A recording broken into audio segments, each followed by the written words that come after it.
برادران ملت اسلامی، السلام علیکم ورحمۃ اللہ وبرکاتہ۔ الحمد للہ الحنان المنان الذي خلق الإنسان وعلمه البيان، والصلاة والسلام على رسوله سيد الإنس والجان وعلى آله وأصحابه ذوي الخير والإحسان، أما بعد فأعوذ بالله من الشيطان الرجيم، بسم الله الرحمن الرحيم۔ إن الله لا يغير ما بقوم حتى يغيروا ما بأنفسهم، وإذا أراد الله بقوم سوءا فلا مرد له، صدق الله مولانا العظيم۔ بارگاہ رسالت مآب صلی اللہ علیہ وسلم میں درود پاک کا ہدیہ پیش کریں۔ اللهم صل على سيدنا محمد معدن الجود والكرم وآله وأصحابه الكرام وابنه الكريم وبارك وسلم صلاة دائمة سرمدا أبدا۔ حالات زمانہ کے اعتبار سے اور ہماری حالتوں کے اعتبار سے ایک بہت ہی عمدہ شعر ہے جو بالکل صادق آتا ہے۔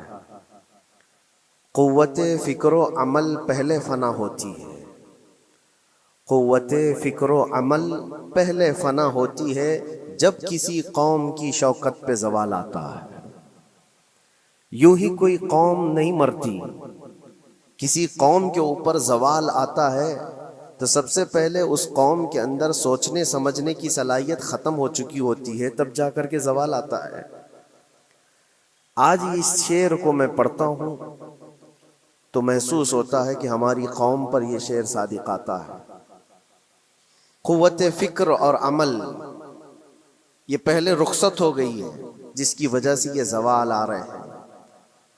لوگ اب حادثوں پر بیٹھ کر کے چرچا کرتے ہیں، حادثہ ہونے سے پہلے جو فکر ہونی چاہیے وہ مفقود ہے۔ گھر جلنے کے بعد پھر میٹنگ کرنے کا مطلب کیا ہے؟ اس سے سیفٹی کے لیے پہلے سے انتظامات ہوں تو اس کو لائق و فائق اور دانش مندی سمجھا جائے گا۔ آج کے وہی حالات ہیں میرے عزیزوں۔ آپ کو پتہ ہے کچھ قومیں ایسی ہیں جو فیوچر پلاننگ کے لیے 100 سال کے بعد کا سوچتی ہیں، جبکہ یہ اسلام کا حصہ تھا۔ نبی کونین صلی اللہ علیہ وسلم نے 1400 سال بعد ہونے والی چیزوں کی پیشین گوئی فرمائی کہ نہیں فرمائی؟ اللہ کے نبی صلی اللہ علیہ وسلم نے 1000 سال بعد پیدا ہونے والی چیزوں کو پہلے سے بتایا تھا کہ نہیں؟ یہ ساری چیزیں نبی آخر الزمان صلی اللہ علیہ وسلم نے جو بتایا، مطلب یہی تھا کہ اس وقت کے لوگوں کو ضرورت تو نہیں تھی ان حالات کی، پھر بھی حضور ان کو بتا رہے تھے، صحابہ کو۔ آج جو چیزیں پیدا ہونے والی ہیں وہ رسول پاک کو پتا تھا، 1000 سال بعد ہونے والی چیزیں، لیکن اس وقت کے صحابہ کو یہ باتیں کیوں بتائی جا رہی تھی؟ ان کے حالات تو اس وقت کے نہیں تھے ویسے۔ اس کے باوجود نبی پاک صلی اللہ علیہ وسلم نے ان کو 1000 سال بعد ہونے والی چیزوں کی باتیں اس لیے بتائی کہ یہ دین اسلام فیوچر پلاننگ کے لیے کتنا ایکٹیو ہے یہ سمجھو، آگے کے لیے۔ اس لیے بتایا گیا کہ صحابہ اپنی اولاد کو اور وہ اپنی اولاد کو، وہ اپنی اولاد کو یہ بات منتقل کرتے جائیں اور آنے والے حادثوں سے پہلے سے ذہن پریپیئر رہے، تیار رہے۔ دجال کے فتنے کا ذکر کتنی مرتبہ حدیث پاک میں آیا۔ امت کو نبی پاک صلی اللہ علیہ وسلم نے یوں ہی نہیں چھوڑ دیا۔ دجال کا فتنہ آئے گا، یاجوج ماجوج کا فتنہ آئے گا، یہ ساری چیزیں بتائی گئی کہ نہیں؟ ہر مسلمان تقریباً جانتا ہے آخر زمانے میں ایک بہت بڑا فتنہ دجال کی صورت میں ظاہر ہوگا۔ تو یہ باتیں اتنے 100 سالوں سے چل رہی ہیں کہ ذہن تیار ہے اس فتنے کو کہ اگر ایسا فتنہ آیا تو ایمان پر ڈٹے رہنا ہے، جمے رہنا ہے۔ یہ بات ہوتی ہے آگے آنے والے حادثات سے قوم کو باخبر رکھنا۔ آج جو حالات ہیں، جب کبھی کوئی چیز لٹ جائے تو سارے لوگ سڑکوں پر آ جائیں گے، یا پھر کسی نشستگاہ پر بیٹھ کر کے رات بھر میٹنگ کر کے چلے جائیں گے۔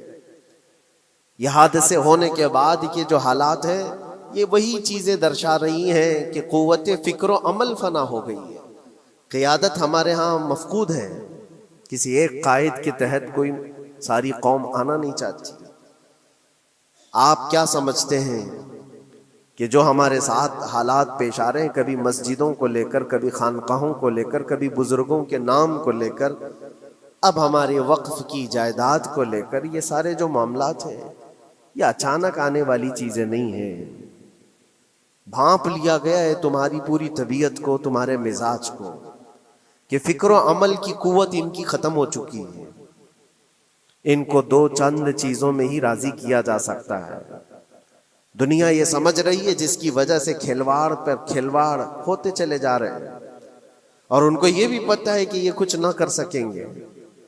میرے عزیزو، آپ نا امید اور مایوس نہ ہو کہ ہم سے کچھ نہیں ہوگا. اللہ کریم چاہے تو ایک بندے سے بھی پوری دھرتی پر زلزلہ لا سکتا ہے. اللہ کریم کی ذات پر یقین اور توکل رکھو. سرکار غریب نواز ہندوستان آئے تھے تو بہت بڑی فوج لے کر نہیں آئے تھے، اللہ کی ذات پر بھروسہ کر کے آئے تھے، اور 90 لاکھ لوگوں کے دلوں میں چراغ اسلام جلا دیا تھا. وہ یقین اور توکل کے ساتھ آئے تھے. آج لوگوں کے دلوں کے اندر جو مایوسی اور نا امیدی ڈالی جا رہی ہے کہ کچھ ہوگا نہیں، ابھی کچھ کرنے سے کچھ نہیں ہوگا، یہ نا امیدی اور مایوسی تمہاری طبیعت میں کیوں آئی؟ کیا تمہارا رب تبارک و تعالیٰ کی ذات پر یقین کمزور ہو گیا؟ اگر یہ اس طرح کی بیماری آئی ہے تو پھر بدر پڑھ لینا. جب رسول پاک صلی اللہ علیہ وسلم کے ساتھ وہ صحابہ جا رہے تھے، ان کو اچھی طرح پتا تھا کہ سامنے آنے والی فوج کتنی طاقت لے کر آ رہی ہے. 1000 لوگ آ رہے ہیں، ہاتھی گھوڑے ان کے پاس، ہتھیار اور اسباب ان کے پاس ہے، کھانے پینے کی مزے کی ساری چیزیں لے کر کے آ رہے تھے مکہ والے. اور ادھر صحابہ ننگے پیر ہیں، 313 کے پاس 4 گھوڑے ہیں، پیدل چلے آ رہے ہیں. چھاؤں لینے کے لیے کوئی جگہ تک نہیں ہے ان کے پاس. ایک کھجور کسی کے پاس ہو تو 10 لوگ اس پر اکتفا کر لیں. فاقے پر فاقہ کرنے والے وہ صحابہ، لیکن انہوں نے یہ نہیں کہا کہ اللہ کے نبی صلی اللہ تعالی علیہ وسلم سے کہ ہمارے پاس اسباب کی کمی ہے، ہتھیار کی کمی ہے، کچھ نہیں ہمارے پاس، سواری نہیں ہے. بغیر سواری کے 180 کلومیٹر مدینے سے چل کر کے وہ بدر پہنچے تھے، بدر تک پہنچے تھے. اور اس وقت اپنی ساری محنتیں، اپنی ساری قوتیں انہوں نے زمین پر لا کر رکھ دی. پھر بدر کے میدان میں جب پہنچے تب اللہ کریم کی بارگاہ میں دعا کیا تھا میرے مصطفیٰ نے، اے اللہ اگر اس نہتی قوم کو تو نے فتح نہیں دی تو پھر قیامت تک اس روئے زمین پر سجدہ کرنے والا کوئی نہیں ہوگا. یہ محبوبانہ انداز تھا میرے مصطفیٰ کا. وہ دعا مدینے میں بیٹھ کر کے بھی تو کر سکتے تھے. 180 کلومیٹر دور اتنی مصیبت میں دھوپ میں چل کر کے جانے کی کیا بات تھی؟ ننگے پیر صحابہ گئے ہیں، فاقے پر فاقہ کیے ہوئے. وہ مدینے میں بیٹھ کر دعا کرتے تو کیا رحمت للعالمین کی دعا قبول نہیں ہوتی؟ لیکن مصطفیٰ کریم صلی اللہ علیہ وسلم نے یہ مزاج دیا ہے، پہلے فکر و عمل میدان میں لاؤ پھر دعا کرو، اللہ کی مدد آتی ہے. یہاں ہم بیٹھ کر کے یہیں سے دعا کرتے ہیں، کچھ کرنا نہیں ہے، بدلنا نہیں ہے، اور فکر و عمل کو لانا نہیں ہے، تو پھر صرف یہاں بیٹھ کر کے دعا کرنا. یہ تو میرے عزیزوں عورتوں کو اس سے ذمہ داری دی گئی ہے کہ تم میدان عمل میں آ نہیں سکتی، تم اپنے گھروں سے دعا کرو اپنے بھائیوں کے لیے. لیکن یہ کام تو اب سارے مردوں نے بھی لے لیا ہے. بہرحال قوت فکر و عمل پہلے فنا ہو جاتی ہے جب کسی قوم کی شوکت پہ زوال آتا ہے. آج یہ جو سارے معاملات ہم دیکھ رہے ہیں، اس کی ایک خاص وجہ میں آپ کو بتانا چاہتا ہوں. آج سے تقریباً 8-9 سال پہلے میرا ایک بیان بھی ریکارڈ موجود ہے، کافی دنوں تک وہ چلتا رہا. میری اپنی بات نہیں تھی، سراج الامہ امام غزالی رحمۃ اللہ تعالی علیہ انہوں نے لکھا تھا کہ امت پر اگر ایک ایسا وقت آ جائے جب ان کے سامنے ان کے نبی کو گالیاں دی جا رہی ہیں اور امت کچھ نہ کرے، تو پھر وہ انتظار کرے کہ عنقریب وہ وقت بھی ان کے اوپر آنے والا ہے جب ان کی ماؤں، بیٹیوں اور سب عزتوں کو بازار میں نیلام کیا جائے گا اور یہ کچھ نہیں کر سکیں گے. وہ دن آ جائیں گے. بیسک وجہ وہاں سے شروع ہوئی کہ لوگ اپنے عیش و عشرت میں کچھ کمی نہ کر سکے، بارگاہ مصطفیٰ صلی اللہ علیہ وسلم کی گستاخیاں کھلے عام ہوتی رہیں، اور اس پر ہم لوگ جس طرح کے حالات دیکھتے رہے۔ بہت سارے لوگ تو مجھ کو یہ کہتے تھے، مجھ سے یہ کہتے تھے، کیا ضرورت ہے آپ کو بولنے کی، حالات دیکھ نہیں رہے آپ؟ ظالمو، تم کو اگر کوئی چھوٹی سی ماں کی گالی دے دے تو تم بپھر جاتے ہو اور اس کے اوپر آسمان توڑنے کی بات کرتے ہو، اور ہم اپنے نبی پاک صلی اللہ علیہ وسلم سے کروڑوں ماؤں سے زیادہ محبت کرتے ہیں۔ اس رسول پاک صلی اللہ تعالی علیہ وسلم پر کوئی بھونکتا رہے اور اس کا جواب نہ دو، تم یہ کہتے ہو مصلحت ہے، حالات ایسے ہیں، تو پھر اپنا یہ لباس بدل لینا چاہیے، اپنا نام بدل دینا چاہیے۔ پھر اس دائرہ اسلام میں رہ کر کے مطلب کیا ہے؟ اسی لیے اقبال نے 100 سال پہلے ایک مزاج دیا تھا، ایمان ہے کیا چیز، اسلام ہے کیا چیز؟ تم کیا سمجھتے ہو داڑھی ٹوپی اور جبے کبے کا نام اسلام ہے؟ اسلام کیا ہے؟ اقبال نے کہا تھا کہ بارگاہ مصطفیٰ صلی اللہ تعالی علیہ وسلم کے قدموں تک اپنے آپ کو پہنچا دو، یہی دین ہے، یہی دین ہے۔ گر بہو نہ رسیدی تمام ابو لہبیست، اور اگر تم وہاں تک نہیں پہنچ سکے تو زندگی ابو لہب کی طرح۔ دین یہ ہے، آبرو ماں زنام مصطفیٰ است، ہم سب کی عزت و آبرو حضور کے نام سے جڑی ہوئی ہے، ان کے نام سے جڑی ہوئی ہے ہماری عزت و آبرو، اور تم اس نام کی حفاظت نہیں کر سکو گے تو آگے یہ سب چیزیں آنے والی ہیں جو آ رہی ہیں۔ آج لوگ آج واویلا مچا رہے ہیں، یہ بات یاد رکھنا، شیطان کبھی فجر کی نماز کے لیے اٹھا نہیں سکتا، اور اگر اٹھا رہا ہے تو پھر اس کا کوئی مقصد ہے۔ شیطان اور نماز، آج سختہ ان کے پاس ہے، طاقت ان کے پاس ہے، حکومت ان کے پاس ہے، ڈپارٹمنٹ ان کے پاس ہے، سب کچھ، جوڈیشری، ہر چیز ان کے پاس ہو، وہ کیا کر رہے ہیں اس سے مجھے مطلب نہیں۔ میں آپ سے یہ پوچھنا چاہتا ہوں، مجھے رہزنوں سے غرض نہیں، تیری رہبری کا سوال ہے۔ تم خیر امت ہو، رسول پاک کی امت میں ہو، تمہاری بھومکا جس کو کہا جاتا ہے، تمہاری یہاں پر زندگی کے معاملات یہ بہت زیادہ اہمیت کے حامل ہیں۔ تم کیسے بن سکتے ہو آج؟ اسی لیے قرآن پاک کی آیت میں نے شروع میں تلاوت کی، رب ذوالجلال فرماتا ہے ان اللہ لا یغیر ما بقوم حتی یغیروا ما بانفسہم، بے شک اللہ تعالیٰ اس وقت تک کسی قوم کی حالت نہیں بدلتا جب تک وہ قوم خود اپنی حالت بدلنے کی کوشش نہیں کرتی۔ جب تک اپنی حالت بدلنا نہیں چاہتے اس وقت تک اللہ تبارک و تعالیٰ نہیں بدلے گا۔ وَإِذَا أَرَادَ اللَّهُ بِقَوْمٍ سُوءًا فَلَا مَرَدَّ لَهُ، اور اللہ تعالیٰ کا یہ جلال بھرا ارشاد تو سنو، یہ 13ویں پارے کی سورہ رعد کی آیت ہے۔ اللہ کریم فرماتا ہے، اور جب اللہ کسی قوم کے ساتھ سختی کا معاملہ کرنا چاہے، پکڑ کرنا چاہے، تو پھر کوئی طاقت اس کو ٹال نہیں سکے گی۔ رب تبارک و تعالیٰ جب کسی قوم پر عذاب لانا چاہے تو کوئی اس کو ٹال نہیں سکے گا، تو بدلو۔ اسی لیے اکثر یہ کہا جاتا، میں تو اپنی تقریروں میں جو چند مجھے چیزیں یاد رہتی ہیں وہ عرض کیے دیتا ہوں، باقی مجھے شعر و شاعری زیادہ یاد نہیں رہتی، لیکن جو دل پہ لگتی ہیں باتیں وہ ذہن میں محفوظ ہو جاتی ہیں۔ کسی شاعر نے کہا تھا، جگہ جگہ کے تھک چکے ہیں تمہیں یہ ہنگامے، نشاتے لذت خواب گراں بدل ڈالو۔ کیا مطلب ہے؟ روز ایک ایک ہنگامہ ہوتا ہے، تم کو جگا رہا ہے، اٹھ جا اے مسلمان، اٹھ جا۔ نشاتے لذت خواب گراں بدل ڈالو، لمبی نیند سونے کی جو عادت پڑی ہوئی ہے اس مزے کو بدل ڈالو۔ غلط روی سے منازل کا بعد بڑھتا ہے، مسافروں روش کارواں بدل ڈالو۔ شاعر نے کہا ہے، ادھر ادھر کی لے میں چلتے رہو گے تو منزل لمبی ہو جائے گی۔ جس راستے پر تمہیں چلنا ہے اگر بار بار ادھر ادھر مڑتے رہو گے، غلط روی اس کو کہتے ہیں، غلط چلنے سے منازل کا بعد بڑھتا ہے، منزل لمبی ہو جاتی ہے، جہاں پہنچنا تھا وہاں پہنچ ہی نہیں پاؤ گے۔ اسی لیے شاعر کہتا ہے، مسافروں روش کارواں بدل ڈالو، قافلے کے چلنے کا جو طریقہ ہے اس کو بدل لو تم۔ یہ پوری کی پوری بات ہم پر فٹ ہوتی ہے. چلنے کا انداز بدل ڈالو اے نوجوانوں. جہاں کسی کے گھر میں آگ لگی ہو، دھواں اٹھ رہا ہو، اور اگر کوئی نوجوان اندر بیٹھ کر کے یہ کہتا ہو کہ یہ ساون کا موسم ہے یا پھر یہ ابر رحمت ہے، تو اس کی سوچ پر ہم کیا کہیں؟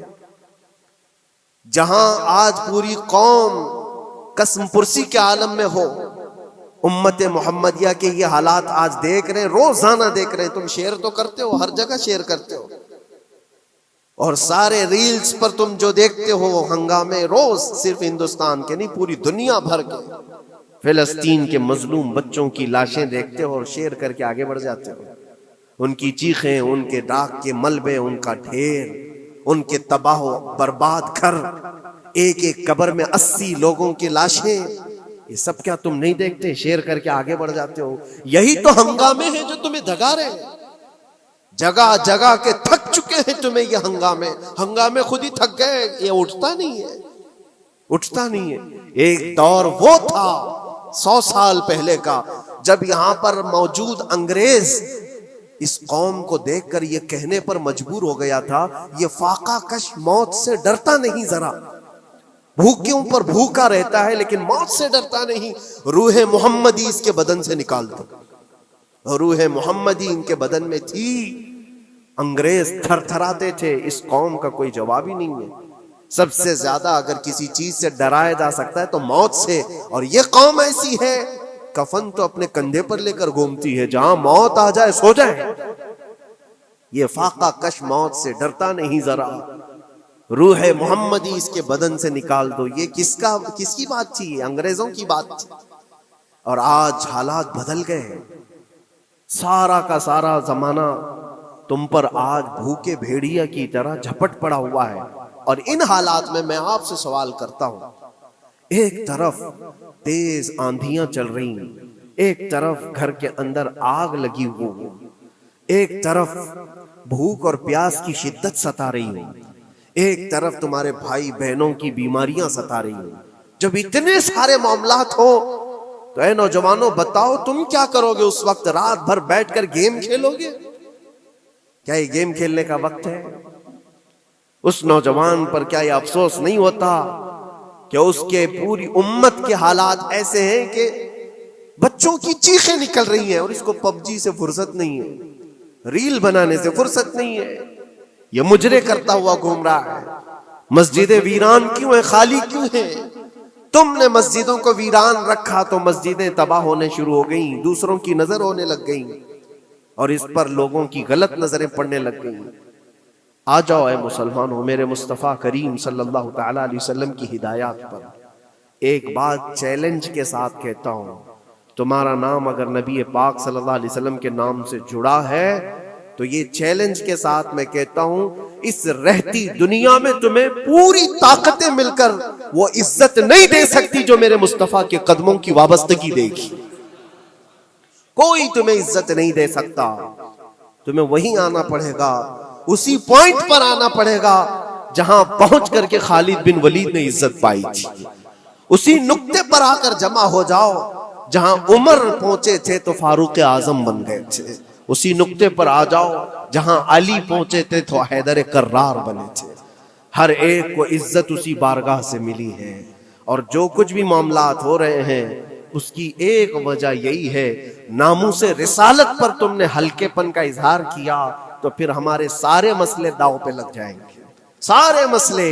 یہ تو وقف ہے. ابھی دیکھو آگے کل تمہاری اذانیں نشانے پر ہیں، تمہاری جماعت کی نمازیں نشانے پر ہیں، تمہاری مسجدیں بھی نشانے پر ہیں کہ تم اپنے گھروں پر بھی جمعہ پڑھ سکتے ہو، چھتوں پر بھی نمازیں پڑھ سکتے ہو. یہ سب معاملات آئیں گے.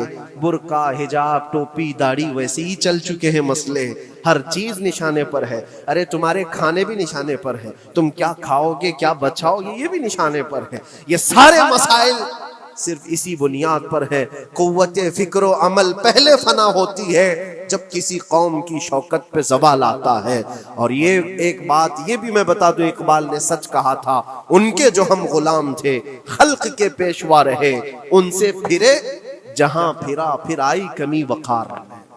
جو کچھ بھی ہوا ہے ہماری عزت و وقار میں کمی کا مسئلہ ان سے پھر جانے کی وجہ سے، نبی پاک سے تم دور ہوئے، یہ عزتوں اور وقاروں میں کمی ہے۔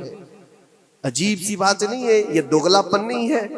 میں ان نوجوانوں سے پوچھتا ہوں، نبی پاک صلی اللہ علیہ وسلم سے سچی محبت کا اظہار کرتے ہو، حضور سے اپنی جان سے زیادہ محبت کی بات کرتے ہو، لیکن جب ان کے اخلاق کی بات کی جائے تو تمہیں اخلاق ان کے پسند نہیں ہے؟ حضور پاک کا چہرہ نہیں پسند ہے، حضور پاک کے لباس تمہیں نہیں پسند ہے، تو پھر کون سی محبت کی بات کرتے ہو؟ اللہ کے رسول صلی اللہ تعالی علیہ وسلم سے تم بے انتہا محبت کی بات کرتے ہو، پھر وہ محبت کا تقاضا یہ ہے کہ تمہاری ظاہری زندگی میں بھی تو نظر آئے کچھ۔ محبت کا تقاضا یہ ہے، تم شرما جاتے ہو، دنیا کیا کہے گی مجھے، دنیا کیا کہے گی، دقیانوسی کہے گی، فنڈامنٹل کہے گی، پرانے زمانے کا کہے گی، میں چہرے پر داڑھی رکھ لوں تو لوگ مجھے پتہ نہیں کیا کیا کوسیں گے۔ تم نے دنیا کے لیے اپنے آپ کو بدل لیا، یہ نہیں سوچا کہ یہ وہی دنیا ہے جو 4 دن کے بعد میری دوستی کو لات مارے گی اور 4 دن کے بعد مجھے قبر میں رکھ کر کے منو مٹی پر دبا دے گی، اور مجھے جانا تو ہے، پھر قبر میں منہ دکھانا ہے تو اسی مصطفیٰ کو دکھانا۔ جہاں یہ نہیں پہنچ سکتے وہاں رسول پاک ہوں گے۔ محشر کے میدان میں جہاں کوئی سہارا نہیں ہوگا، اس وقت رسول پاک تمہارا ہاتھ پکڑ رہے ہوں گے اور تم نے ان کا خیال نہیں کیا۔ آ جاؤ اسی نقطے پر، اسی پوائنٹ پر جہاں ہماری کامیابی مضمر ہے۔ میں صرف اور صرف اپنے بیانوں میں یہی چیز عرض کرنا چاہتا ہوں، صرف اتنا چاہتا ہوں، اے نوجوانوں، جس کے نام سے تم آباد ہو اس نام کے ساتھ صحیح معنوں میں جڑ جاؤ، کیونکہ قرآن کا وعدہ ہے وَلَا تَهِنُوا وَلَا تَحْزَنُوا وَأَنْتُمُ الْأَعْلَوْنَ إِن كُنتُم مُؤْمِنِينَ۔ گھبراؤ مت، پریشان مت ہو، تم سب سے زیادہ بلند رہو گے۔ اگر اللہ نے فرمایا ہے تو یہ 100% حق ہے۔ اللہ نے فرمایا ہے تم سب سے زیادہ بلند رہو گے، لیکن آگے رب فرماتا ہے ان کنتم مؤمنین، اگر تم سچے ایمان والے ہو جاؤ۔ اور ایمان کس کو کہتے ہیں؟ لا یؤمن احدکم حتی اکون احب الیہ من والدہ وولدہ والناس اجمعین۔ میرے آقا فرماتے ہیں ایمان اس وقت تک کمپلیٹ نہیں ہوگا جب تک تم اپنے ماں باپ اولاد اور ساری دنیا سے زیادہ مجھ سے محبت نہ کرو۔ یہ ہے، اور اخیر میں یہی کہوں گا، ہر مسئلے کا حل، سارے تمام ایشوز کا خلاصہ، علاج ایک ہی چیز میں ہے کہ محمد سے وفا ہے۔ تو ہم تیرے ہیں، یہ جہاں چیز ہے کیا، لوح و قلم تیرے ہیں۔ لوگ انتظار میں ہیں، بہت سارے لوگ یہ پوچھتے بھی ہیں ہمیں کیا کرنا چاہیے، ہمیں کیا کرنا چاہیے۔ ظلم پہ ظلم ہوتا جا رہا ہے، ظالم اپنے انجام پر ضرور پہنچیں گے، کیونکہ قرآن میں اللہ کا وعدہ ہے وَسَيَعْلَمُ الَّذِينَ ظَلَمُوا أَيَّ مُنْقَلَبٍ يَنْقَلِبُونَ۔ ان قریب ظالم یہ دیکھ لے گا کہ اللہ اس کو کس پلٹی پر پلٹائے گا، کس کھائی میں گرائے گا، اسے اندازہ بھی نہیں ہوگا، اس کے بنے ہوئے جالوں میں وہ خود پھنسے گا۔ ظالموں کی ایک لمبی تاریخ ہے اور ان کو بھی پڑھنا چاہیے جو آج ظلم کر رہے ہیں، لیکن تمہارا کردار کیا ہو، اس سلسلے میں جو ہمارے بچے یا نوجوان سوال کرتے ہیں کیا کرنا چاہیے۔ پہلے سب سے پہلی چیز میں یہ کہتا ہوں، جتنا کھو چکے، جتنی جا چکے اور جو اب برباد ہوا ہے، اس چیز پر منتھن کرنا، اس چیز پر بیٹھ کر میٹنگ کرنا، اس سے پہلے میں چاہتا ہوں کہ آگے ہونے والے نقصانات سے پہلے اپنے آپ کو بدل لو۔ آگے جو بڑے حادثات آنے والے ہیں، آگے جو بڑی آندھیاں آنے والی ہیں، اس سے پہلے اپنے دروازے ٹھیک کر لو، اپنی زندگیاں سدھار لو۔ جو ہو گیا ابھی، یہ نقصان تو بہت بڑا نقصان ہے امت کا، جو کچھ بھی ہوا ہے، مسجدیں، معبدیں، خانقاہیں، مزارات، اولیاء کی ذات، بزرگوں کے نام، قرآن، اسلام، دین، یہ ساری چیزوں پر جو حملے ہوئے، لیکن آگے چل کر کے تمہارے وجود پر سوال ہوگا، تمہاری نسلوں پر سوال ہوگا، تمہارے علم دین پر سوال، تمہاری محراب پر، تمہارے ممبر پر۔ کل کو دیکھنا یہ آزادی بھی ختم کر لی جائے گی، ممبر سے کوئی کھلے عام بول بھی نہیں سکے گا۔ یہ آج جو ہم بیان کر رہے ہیں، آگے چل کر کے دیکھنا یہ آوازیں بھی بند کر دی جائیں گی کہ کھلے عام کوئی مولوی بول نہ سکے، جو ہم چاہیں وہی بولے۔ میرے عزیزوں، اس وقت کے ان حادثوں سے بچنے کے لیے میں کہتا ہوں ابھی اپنے آپ کو بدل لو، مسافروں روش کارواں بدل ڈالو۔ اٹھو وگرنہ حشر نہ ہوگا پھر کبھی، دوڑو کہ زمانہ چال اپنی چل گیا۔ اللہ کریم ہم سب کی قوت فکر و عمل پھر سے عطا فرمائے۔ رب تبارک و تعالی ہمیں اتحاد و اتفاق نصیب فرمائے۔ رب تبارک و تعالی دامن مصطفیٰ میں سارے مسلمانوں کو جمع ہونے کی توفیق عطا فرمائے۔ گنبد خضرا کی چھاؤں میں مولا ہمیں عزت و وقار عطا فرمائے۔ رب تبارک و تعالی ظالموں کو جلد ان کے ٹھکانے پر پہنچا دے۔ اے کریم خدا ارحم الراحمین، مولا ہمارے شعائر اسلام کے ساتھ جو کچھ بھی ہو رہا ہے، غیب سے تو مولا مدد کے اسباب پیدا فرما دے۔ ہمارے درمیان مولا قیادت اور سچی قیادت عطا فرما۔ اے کریم خدا ارحم الراحمین، خصوصاً تیرے دربار میں التجا ہے مولا، فلسطین کے نہتے مظلوموں کی غیب سے مدد فرما۔ جبرائیل امین کی تائید انہیں عطا فرما۔ رحمت کے فرشتوں سے ان کی مدد فرما۔ مولا پورا شہر راکھ کے ڈھیر پر ہے، اے کریم خدا خوشیاں دیکھے انہیں زمانہ بیت گیا، مولا ان کے گھروں میں خوشیاں عطا فرما۔ اے اللہ ان بلکتی ہوئی ماؤں کو، ان کی جو گودیں اجاڑ دی گئی ہیں، ان کے گھر جو برباد کیے گئے ہیں، ان کے شہیدوں کو قبول فرما، ان کے زخموں کو مولا تو شفا عطا فرما۔ اے کریم خدا خصوصیت کے ساتھ ان کے ہمارے اور تیرے دشمنوں کو ہلاک و برباد فرما دے، ان کی زمین ان کے لیے تنگ فرما دے۔ ربنا وآتنا ما وعدتنا على رسلك ولا تخزنا يوم القيامة انك لا تخلف الميعاد برحمتك يا ارحم الراحمين، وآخر دعوانا ان الحمد لله رب العالمين۔